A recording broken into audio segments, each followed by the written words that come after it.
Everyone has goals and everyone has different strategies when it comes to their 401k, gold and silver, crypto, meme stocks, whatever. Everyone has an opinion about different things. I'm just going to tell you exactly what I'm doing, and you can make your decision based off of your own due diligence and what your goals are. Everyone has different goals. But I think it's important for me to tell you what my goals are and some of the vehicles that I'm using in order to achieve those goals, so you have a better understanding of how I'm viewing assets like gold and silver, or even equities or crypto or what have you. So this is pretty much my thought and my thinking. Um, I would say, and you might notice I'm married here.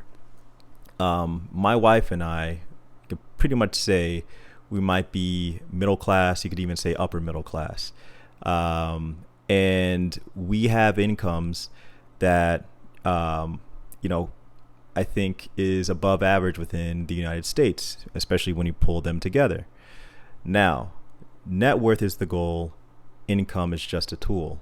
Income isn't the end all be all, because at the end of the day, there's a stat that actually is going around that about 25% of doctors by the age of 60 actually have net worths of $1 million, which you wouldn't think would be the case. You'd think most doctors would have over $1 million for their net worth. But in my view, unless you're very diligent about your finances, a lot of things can just fall by the wayside. But that aside, we have, I would say, upper middle class incomes. Now, here's the other thing. It's not just about income. Remember, that's just a tool. The other side of the coin are our expenses. We keep our expenses pretty low. I mean, pretty dirt cheap. Because here's the thing. We actually don't have any debt. We don't have any student loan debt. I actually used to have student loan debt. I paid it off actually, maybe 2 years ago. I had an auto loan. I paid that off maybe 3 years ago. We don't have any debt. And we've pretty much just been chucking money into our investments. For me, or for my wife, she's kind of the standard, 401k kind of thing. For myself, I have a brokerage account with and I've been very honest about this on different videos, where I invest in an ETF that tracks the S&P 500 that also has a pretty nice dividend and low expense ratio.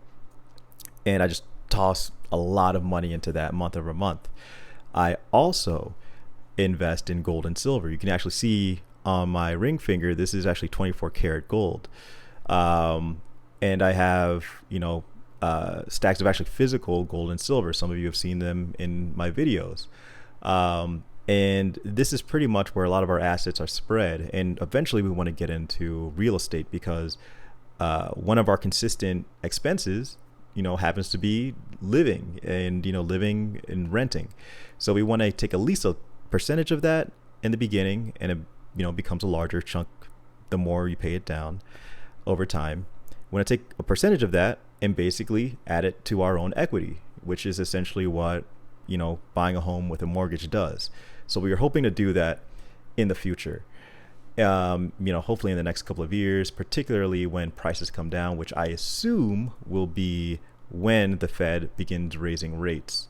So I'm hoping maybe around 2023 we can, start jumping on a home, and around that time, setting aside some money, we should probably have enough for a down payment. But we're starting now, and that's the thing.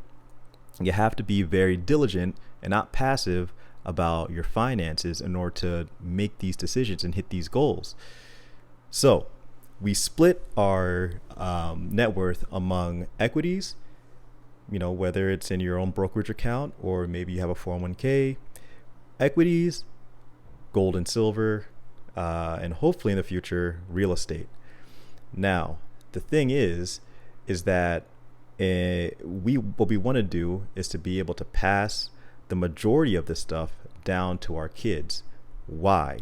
Many people say, don't you just want to live off of this and then have it run out and, c'est la vie? No, actually I don't. Because here's the thing.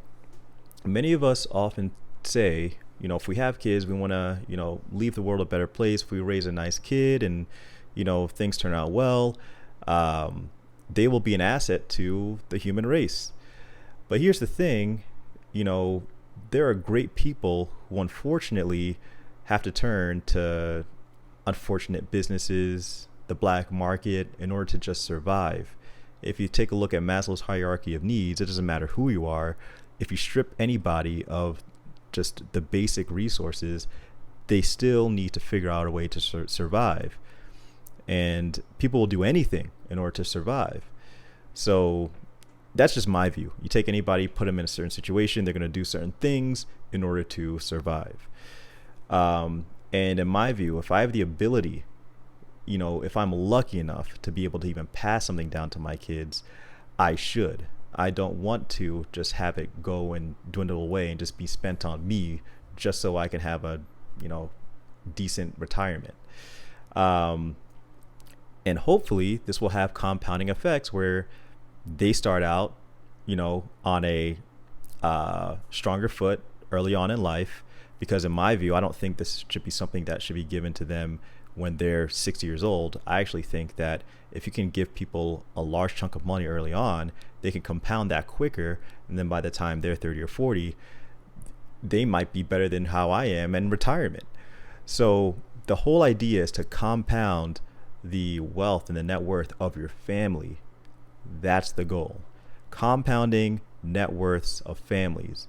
And if more people actually have the ability to do this, and here's the thing, you don't just have to be a high income earner to do this. I mean, many of us have read stories about people who are truck drivers. Truck drivers actually make a lot of money, so let me not use that. Maybe janitors who might make a decent living, $50,000, maybe $40,000, $30,000, but they just take a majority of their money and they just toss it into their brokerage account, and by the time they're 70 or 80, they have $1 million. I've read articles like this countless times. So the thing is that you just have to be active about it. Most people aren't.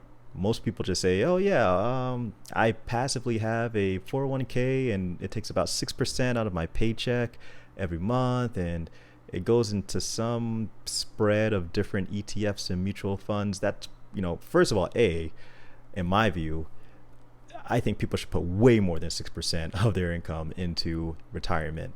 But again, that's just my view. This isn't financial advice. This is just entertainment.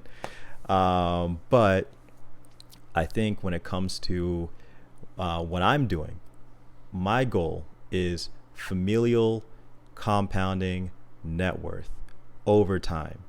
And if more and more families are able to do this, again, now I'm taking the individual out. The individual's me, I'm just a tool in this.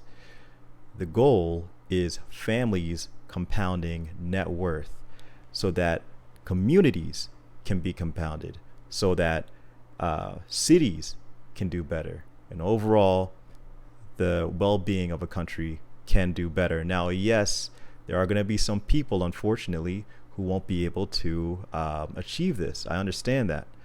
But I do think that there's a gap that can be filled. And unfortunately, we've been widening this gap for so long with the loss or the continued loss of the middle class.